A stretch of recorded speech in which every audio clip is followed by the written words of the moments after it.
की कहानी एक ऐसे पति की है जो अपनी पत्नी से बहुत ज्यादा नफरत करता था। अक्सर वो अपनी पत्नी से लड़ाई झगड़ा करता ही रहता था और एक दिन उसकी माँ ने कुछ ऐसा कह दिया जिसके चलते उस पति ने अपनी पत्नी को इतना मारा, इतना मारा, इतना मारा कि उसकी पत्नी के शरीर से खून निकलने लगा और वो बस बेहोश होते होते बची। लेकिन अचानक से जब उस पति ने अपनी माँ के संदूक को खोल के देखा तो उसमें कुछ ऐसा उसको दिखा जिसके चलते उसके पैरों के नीचे से जमीन खिसक गई और वो अपनी पत्नी के सामने हाथ जोड़ के खड़ा हो जाता है। कहता है कि मुझे माफ कर दो, मुझसे बहुत बड़ी गलती हो गई। और उसी वक्त वो अपनी माँ से कहता है कि तुम इसी वक्त इस मेरे घर से निकल जाओ और दोबारा मुझे अपनी शक्ल मत दिखाना। आखिर में दोस्तों उस लड़के ने उस संदूक में ऐसा क्या देख लिया था जिसके चलते वो अपनी माँ को घर से निकाल देता है। इस कहानी को जानने के लिए आप मेरे साथ मेरी वीडियो में लास्ट तक बने रहना। आप सभी का बहुत बहुत स्वागत है मेरे YouTube चैनल में एक और नए वीडियो में। दोस्तों एक महिला जिनका नाम सुखदेवी था, उनकी उम्र 60 साल के ऊपर थी। उनके 2 बच्चे थे, एक बेटा और एक बेटी। बेटा जिसका नाम शिवदत्त था उसकी भी शादी हो चुकी थी एक प्रेमा देवी नाम की लड़की से, और जो बेटी थी जिसका नाम संभावना था उसकी भी शादी हो चुकी थी। संभावना के भी 2 बच्चे थे और शिवदत्त के भी 2 बच्चे थे।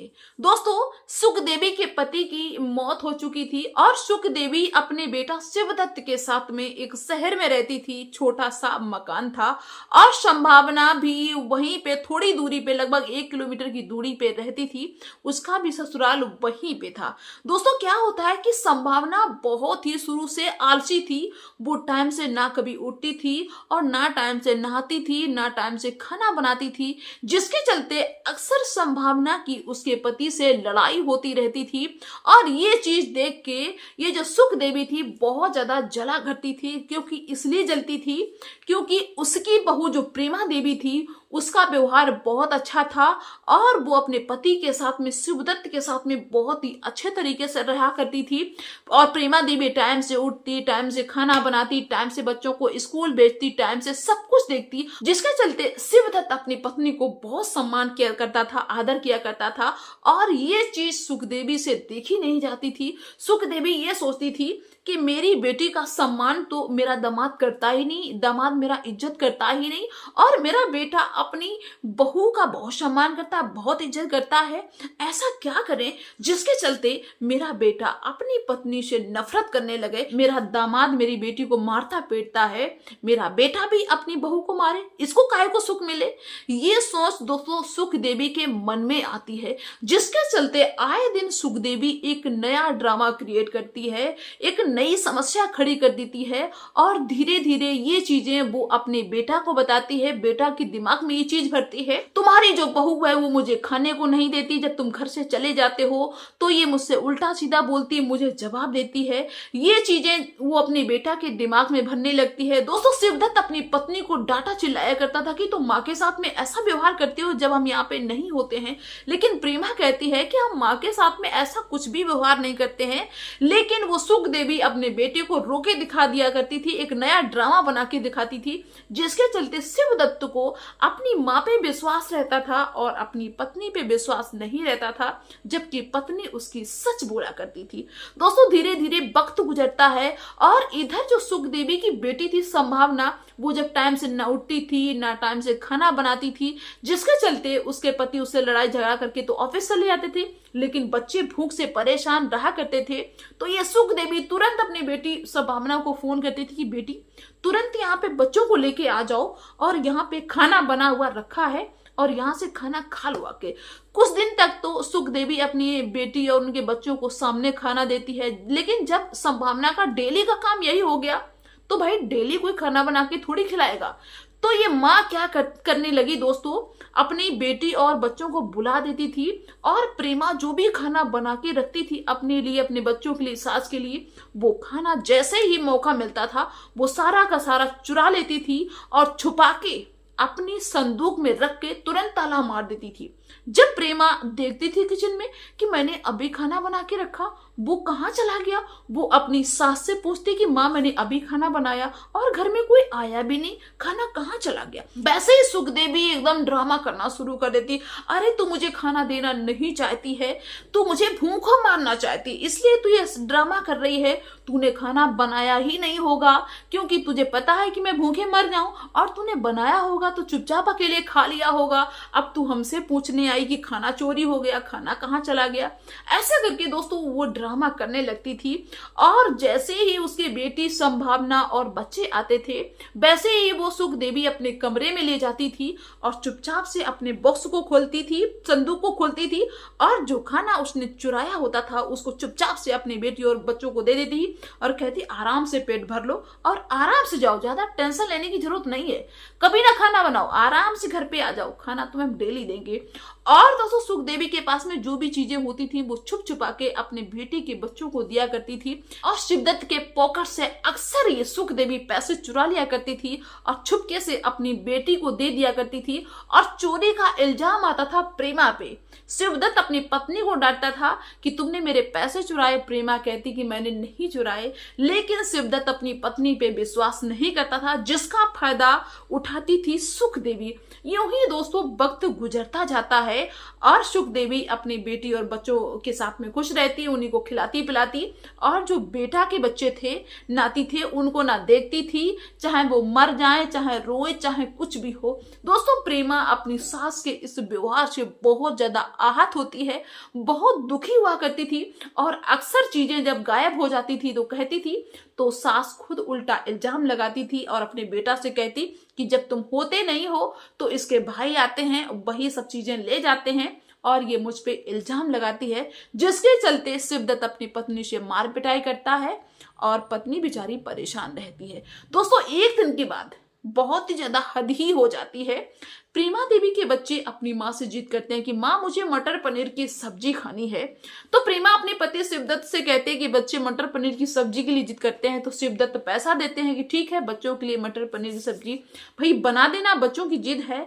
तो प्रेमा मटर पनीर लेके आती है और अपने बच्चों के लिए बना के रखती है, बच्चों से कह देती सुबह कि बेटा स्कूल जाओ और जब लौट के आओगे छुट्टी के टाइम तब हम तुम्हारे लिए मटर पनीर की सब्जी बना के रख लेंगे, आराम से एंजॉय से खाना। बच्चे तो स्कूल चले जाते हैं और इधर मटर पनीर की सब्जी तैयार होने लगती है। लेकिन जैसे ही मटर पनीर की सब्जी बन रही, इसकी भनक सुखदेवी को पड़ती है। सुखदेवी तुरंत अपना फोन घुमाती, अपनी बेटी संभावना के पास में फोन करती है, कहती बेटी तैयार हो जाओ, मटर पनीर की बढ़िया सब्जी बन रही है और आ जाओ बच्चों को लेके, खाना मत बनाना। दोस्तों संभावना वहां से तैयार होके भाई बच्चों को लेके फटाक से चल जाती है। अब इधर क्या था कि जैसे ही प्रेमा देवी सब्जी और रोटी को तैयार करके रख देती है और बस वो इंतजार करती है खुशी खुशी कि मेरे बच्चे आ जाएं, बच्चों को सरप्राइज दें, बच्चों को खाना खिलाएं, बच्चे बहुत खुश होंगे, उनकी पसंद की सब्जी है। और वो जो सुख देवी थी वो अब इस फिराक में कि कैसे ही मुझे मौका मिले सारी जो सब्जी है मटर पनीर की उसको हम गायब कर दें, रोटियों को भी गायब कर दें, जो होगा वो देखा जाएगा। दोस्तों अब सास इस फिराक में, अब सास को मौका नहीं मिल रहा, लेकिन बच्चे स्कूल से आते हैं तो माँ जो थी वो बच्चों से खुश होकर कहती बेटा आज मैंने तुम्हारी पसंद की मटर पनीर की सब्जी बनाई है, जल्दी से कपड़े उतारो, हाथ पैर धो लो और तुम्हें अभी हम खाना देते हैं। बच्चे भी बहुत ज्यादा खुश। अब दोस्तों क्या होता है कि प्रेमा अपने बच्चों को ले जाती है कमरे में और उनके कपड़े चेंज करने लगती है। सुख देवी ने सोचा भाई यही मौका है, इसको कपड़ा चेंज करके पहनाने में लगभग 15 मिनट का समय लगेगा और इसी बीच में मुझे ये कांड करना है। दोस्तों उधर प्रेमा देवी अपने बच्चों में बिजी हो जाती है और सुख देवी ने क्या किया, किचन में दबे पांव जाती है और मटर पनीर की सारी सब्जी एक बड़े कटोरे में उड़े लेती है और सारी रोटियां जो थी वो भी लेके अपने संदूक में रखती है, ताला मारती है, तुरंत बाहर बैठती जाके। अब दोस्तों क्या होता है कि प्रेमा देवी जैसे किचन में जाती है देखती है तो मटर पनीर की सब्जी गायब, रोटियां गायब। वो समझ नहीं पा रही कि हो क्या रहा है। वो अपने आप पे शक करने लगती कि कहीं मेरा दिमाग तो नहीं डिस्टर्ब हो रहा है, मैंने सब्जी बनाई ही ना हो, और बनाई तो कहाँ चलेगी। वो अपने सास के पास में जाती है कि माँ जी मैंने अभी सब्जी बनाई है, अभी हम किचन से निकल के गए, रोटियां बनाई, ये सारी की सारी कहाँ चली गई। आपकी सिवा तो घर में कोई आया ही नहीं, ये तो है नहीं कि कोई दूसरा आया वो ले गया। दोस्तों इतनी बात सुनी और सुखदेवी ने ड्रामा कर दिया सुखदेवी कहती है, अच्छा हम जानते हैं, तू मुझे जहर दे देना, हम मर जाए। तो मेरे पे इल्जाम लगाती, तू चाहती क्या है, हमें भूखों मारना चाहती है। दोस्तों ऐसे करके वो भाई रोना शुरू कर देती सुखदेवी। अब प्रेमा देवी परेशान हो जाती। प्रेमा देवी सोचती कि पता नहीं क्या हुआ। अब प्रेमा देवी के घर में दूसरा कोई आटा भी नहीं, बच्चे भूख से तड़फ रहे। दोस्तों बच्चे कह रहे कि माँ लेके आओ मटर पनीर की सब्जी। माँ कहती, बेटा मैंने बनाई थी, गायब हो गई। बच्चे भी हैरान होते हैं। अब बच्चे भूख से तड़फ रहे। दोस्तों क्या होता है कि तब तक संभावना अपने बच्चों को लेकर पहुंच जाती। सुख देवी अपनी बेटी और बच्चों को लेकर फटाक से कमरे में जाती है और भाई क्या करती है कि चुपके से सबको बिठाती और कहती, शांत रहिए, उसको पता नहीं चलना चाहिए कि मैंने सब कुछ ये उठा लिया चुप से। और वो संदूक खोलती है और उसमें से सब्जी रखी हुई, रोटी रखी हुई सबको देती है, बच्चों को और अपनी बेटी को। सब बड़े चाव से खाते हैं। इधर दोस्तों बच्चे भूख से तड़फ रहे हैं इसके प्रेमा के। प्रेमा ये सोचती है कि देखें माँ के पास में कोई रोटी वगैरह रखी हो एक दो, तो बच्चों को मांग के दे दें। दोस्तों प्रेमा जैसे ही अपने सास के कमरे में जाती है, अंदर का नजारा देख के उसके पैरों के नीचे से जमीन खिसक जाती है। वो देखते हैं कि सब के सब बैठे हुए खाना खा रहे हैं, मटर पनीर की सब्जी रोटी, और वही जो उसने बनाई है। दोस्तों प्रेमा अपनी सास से कहती है, तो सास कहती है, अरे तू कैसे जानती है कि तूने ये बनाई वही है? अरे मुझे पता था कि तू मुझे भूखों मारेगी, तेरी सब्जी और रोटी गायब हो गई, तब मैंने अपनी बेटी से कहा कि बेटी मेरे लिए खाना लेके आओ, ये बेटी मेरी बना के लाई है मेरे लिए। और उसने रोना शुरू कर दिया। लेकिन प्रेमा समझ तो गई थी, लेकिन उसने कुछ नहीं कहा। सोचा कि अगर मैं ज्यादा कुछ कहूंगी मेरे पति हो सकता है शाम को आए मुझे मारे पीटे। अब वो परेशान इसलिए थी कि मैं अपने बच्चों का पेट कैसे भरे। दोस्तों प्रेमा वहां से दबे पांव लौट आती है और एक सूखी रोटी को पानी में भिगो के अपने बच्चों को खिलाती है। जैसे तैसे दोस्तों शाम हो जाती है और प्रेमा हिम्मत भी जुटाती कि मैं अपने पति को बताऊं, लेकिन वो जानती थी कि मेरे पति कुछ नहीं सुनेंगे और मेरी सास ऐसा ड्रामा कर देगी कि मेरे पति उल्टा मुझे ही मारेंगे। दोस्तों और वक्त गुजरता है। इधर जो शिवदत्त था वो तो अपनी पत्नी से नफरत करता ही रहता था और शिवदत्त की माँ अपना ड्रामा करती रहती थी। एक दिन की बात है, शिवदत्त ने अपनी पत्नी से कहा कि देख कल मेरी छुट्टी है, हम कहीं नहीं जाएंगे, हम घर पे ही रहेंगे और हम बहुत थके हुए हैं, मुझे कहीं नहीं जाना है और मेरी सैलरी मिल चुकी है 1 महीने की, तुझे पैसे हम देंगे और 1 महीने का राशन लेके रख लिया कि घर में। रोज रोज का मुझे ड्रामा नहीं चाहिए कि आज ये चीज नहीं, आज वो चीज नहीं है, और ज्यादा पैसे उड़ाने की जरूरत नहीं, मेरे पास इतना कमाई नहीं है जो तू ये चीज ले वो चीज ले। दोस्तों प्रेमा देवी चुपचाप बैठी रहती। प्रेमा देवी उन पैसों को ले लेती है जिनसे राशन उसको लेना था और अगले दिन प्रेमा बाजार में जाती है और उसको 1 महीने के लिए दाल चावल चीनी जो भी लेना था सब कुछ सामान ले आती है और एक राहत की सांस लेती है कि चलो 1 महीने का राशन आ गया, अब कोई टेंशन नहीं, अब जो जैसा है वो वैसा चलता रहेगा। दोस्तों इधर सुख देवी इन सब चीजों को देख के बहुत ज्यादा परेशान हो रही थी कि देखो मेरा बेटा कमाता है, चैन की जिंदगी जी रही है, कितना सामान लेके आई और मेरी बेटी परेशान है। तब तक दोस्तों क्या होता है कि संभावना का फोन आ जाता है माँ के पास में। वो अपनी माँ से कहती कि माँ मेरा पति बहुत ज्यादा बेकार है, बहुत ज्यादा हरामी है, अब बताइए मुझे 8,000 रुपए की ड्रेस लेनी थी, एक लहंगा लेना था, मेरे पति ने 7,000 रुपए मुझे दिए और कहा कि जाओ राशन लेके आओ और कहते हैं कि मेरे पास पैसा ही नहीं, अब बताइए हम अपना लहंगा कैसे लेंगे। दोस्तों सुख देवी अपनी बेटी से कहती बेटी तुम अपना लहंगा ले आओ, राशन की चिंता नहीं, राशन का इंतजाम हो गया। क्योंकि सुख देवी ने ये विचार बनाया कि ये राशन लेके आई है, ये सारा का सारा हम यहाँ से गायब कर देते हैं और इस पे इल्जाम रख देंगे, कुछ भी कह देंगे। यही विचार बनाती है दोनों माँ बेटी। अब दोस्तों क्या था कि सुख देवी की जो बेटी थी संभावना वो शॉपिंग करने चली जाती है और लहंगा अपना जो भी उसको लेना था वो लेके घर पे आ जाती है। वो पैसे जो उसको राशन के लिए मिले थे वो उसने उड़ा दिए। अब दोस्तों सुख देवी इस फिराक में कि कब मुझे मौका मिले, कब ये इधर से उधर हो, वैसे अपनी बेटी को बुला लें और तुरंत सारा राशन भर दें। दोस्तों अगले दिन ऐसा होता है कि स्कूल से सूचना आती है कि पेरेंट्स मीटिंग है, तो शिवदत्त कहता है कि मेरे पास टाइम नहीं है, तुम ही चली जाना, अपनी पत्नी से कहा।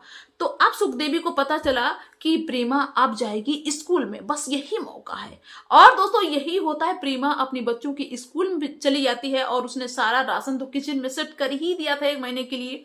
और वैसे जैसे ही स्कूल जाती है वैसे ही सुखदेवी अपनी बेटी संभावना को फोन करती है और कहती फटाक से आ जाओ और राशन यहाँ पे अभी हम कंप्लीट कर रहे हैं। और ऐसे करके वो अपनी बेटी को बुलाती है और उसने दोस्तों क्या किया कि सारा राशन किचन में से खत्म कर दिया और सारा का सारा अपने संदूक में रख लिया जाके, अपने कमरे में रख लिया जाके छुपा के। और जैसे ही संभावना आई वैसे ही उसने जल्दी से कहा कि तुम इस राशन को लो और तुरंत यहाँ से निकलती बनो। और आधा राशन उसने अपनी बॉक्स में रख लिया, क्योंकि उसने सुख देवी ने कहा कि इकट्ठा सारा लेके जाओगी तो किसी को पता चल जाएगा, आधा आज ले जाओ और आधा कल ले जाना। दोस्तों संभावना सारा राशन लेके निकल ही रही थी, वैसे क्या होता है कि उधर से प्रेमा आ जाती। प्रेमा ये सब देख के बहुत ज्यादा हैरान होती है कि मुझे इसमें सब दाल चावल लग रहा है, ये यहाँ से क्या लेके जा रही। लेकिन फिर भी उसने कुछ नहीं कहा क्योंकि उसने देखा नहीं था। लेकिन सबसे पहले प्रेमा ने किचन में जाके देखा। दोस्तों प्रेमा ने जैसे ही किचन में जाके देखा, प्रेमा के पैरों के नीचे से जमीन खिसक गई क्योंकि सारा राशन गायब। उसने तुरंत अपने सास से कहा कि माँ सारा राशन कहाँ चला गया। माँ ने फिर वही ड्रामा कर दिया कि अरे तू मुझ पे इल्जाम लगाती है, ये है वो है। तो प्रेमा कहने लगी कि अभी दीदी लेके गई हैं, वो संभावना लेके गई हैं, वो शायद राशन ही था, क्या तुमने सारा राशन मेरा उठा के उनको दे दिया। तो वो सुखदेवी कहती कि मेरी बेटी खुद अपना राशन अपने पैसों लेके आई, वो तो इधर से निकल रही थी तो मुझसे मिलने के लिए आ गई, तूने मुझ पे इतना बड़ा लाछन लगा दिया, तूने कहने से पहले कुछ तो सोच लिया होता। दोस्तों माँ ने ड्रामा कर दिया। दोस्तों शाम को प्रेमा देवी का पति शिवदत्त आता है तो प्रेमा देवी ने सारी बात बताई कि कल हम राशन लेके आए थे, सारा मैंने किचन में सेट कर दिया और आज माँ ने सब कुछ संभावना को दे दिया। दोस्तों जब इतनी बात कही तो शिवदत्त पहले तो आग बबूला हो गया। उसने अपनी पत्नी को पहले थप्पड़ मारा कि तू ये क्या बात करती है। और वैसे ही शिवदत्त अपनी माँ के पास में जाता, माँ से कहता कि माँ जो कल प्रेमा राशन लेके आई थी वो तुमने क्या संभावना को दे दिया। जैसे ही अपनी बात कही, अरे भैया माँ ने ड्रामा शुरू कर दिया। अरे ये चाहती है कि मैं मर जाऊं, ये मुझे बहुत दिन से इल्जाम लगा रही, क्या उसके घर में खाने को नहीं है जो यहाँ से राशन लेके आएगी। कल इसका भाई आया था वो सब कुछ ले गया। दोस्तों झूठ ही उसने कह दिया सुख देवी ने। लेकिन प्रेमा देवी कहती मेरा भाई कब आएगा। तब सुख देवी कहती है कि तूने अपने भाई को बुलाया नहीं, जब तू स्कूल गई थी तब तेरा भाई आया था और तूने एक बोरी में भर के उसको दे दिया। दोस्तों जब इतनी बात सुनी तो शिवदत्त आंख बबूला हो गया। शिवदत्त कहता है कि सही कह रही मेरी माँ। अपनी पत्नी से कहा कि मेरी माँ सही कह रही है, वो भिखमंगे हैं ही, वही ले गए होंगे सारा राशन और तू मेरी माँ और बहन पे इल्जाम लगाती है। दोस्तों शिवदत्त ने एक बात नहीं सुनी और अपनी पत्नी को मारना शुरू कर दिया। और इतना मारा तब तक मारा जब तक प्रेमा देवी धरती पे नहीं गिर गई और वो बस बेहोश होने ही वाली थी, उसके शरीर से खून निकलने लगा। दोस्तों अब ये सब चीज देख के वो जो सुख देवी थी बहुत ज्यादा खुश हो रही थी। और जैसे ही शिवदत्त अपनी पत्नी को मार के खड़ा ही हुआ था वैसे ही संभावना का फोन आ जाता है। दोस्तों संभावना का फोन वैसे तो हमेशा माँ ही उठाती थी, तो संभावना को लगा कि मेरा फोन माँ ही उठाएगी, जिसके चलते संभावना एकदम निश्चिंत थी। लेकिन उस दिन फोन उठा लिया शिवदत्त ने। शिवदत्त कुछ बोल ही नहीं पाया। तब तक संभावना उधर से कहने लगी कि माँ हम राशन बड़े आराम से ले आए, तुमने अच्छा किया कि वहां से सारा राशन गायब कर दिया और जो तुमने आधा संदूक में रखा है उसको बस तैयार रखना, कल हम आएंगे वो भी हम उठा के ले जाएंगे। तुमने अच्छा आइडिया दिया माँ, उस पे इल्जाम लगा दिया भाभी पे कि उसका भाई लेके गया है।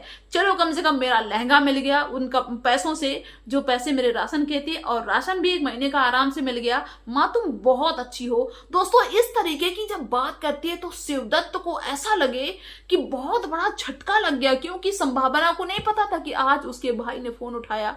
और जब ये बात हुई इसके बाद में शिवदत्त अपनी माँ से कहता है कि माँ तुमने सारा राशन संभावना को दिया। माँ कहती नहीं बेटा, लेकिन माँ समझ चुकी थी कि कुछ तो गड़बड़ हो चुका है। वैसे ये शिवदत्त आगे बढ़ता है और माँ के संदूक में लात मारता है और ताला टूट जाता है। जैसे ही शिवदत्त ने संदूक खोला तो देखा कि उसमें आधा राशन भरा हुआ है। आधा राशन संभावना ने कहा कि माँ हम लेके आ गए, तो शिवदत्त को ये चीज पता हो ही गई। और आधा राशन जो उसने कहा कि संदूक में रखा है कल आएंगे लेने, जैसे शिवदत्त ने देखा तो शिवदत्त के पैरों के नीचे से जमीन खिसक गई। शिवदत्त अपनी माँ से कहता कि माँ ये क्या है।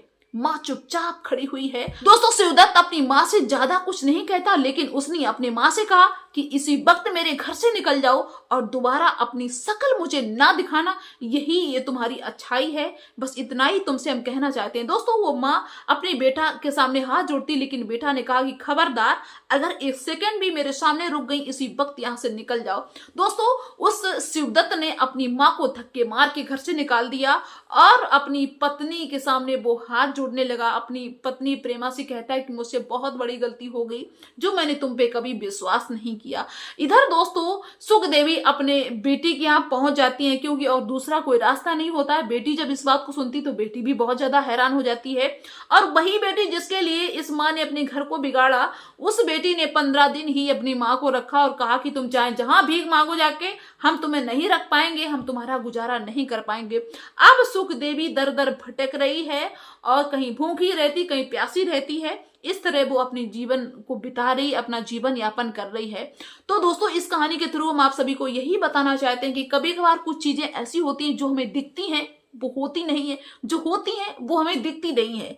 किसी पे इतना विश्वास ना करो कि भाई किसी दिन तुमको पछताना पड़े। विश्वास करो, लेकिन थोड़ा सोचो कि क्या सच में ऐसा हो सकता है। जब तक इन चीजों को नहीं समझोगे, घर बिगड़ता ही रहेगा। गलती किसी और की होती है और किसी और पे मढ़ दी जाती है। तो दोस्तों क्या कहना चाहेंगे ऐसी माँ के बारे में, ऐसी बेटा और बहू के बारे में? आप लोग अपनी राय अवश्य रखना। मिलते हैं नेक्स्ट वीडियो में, तब तक के लिए बाय सभी को।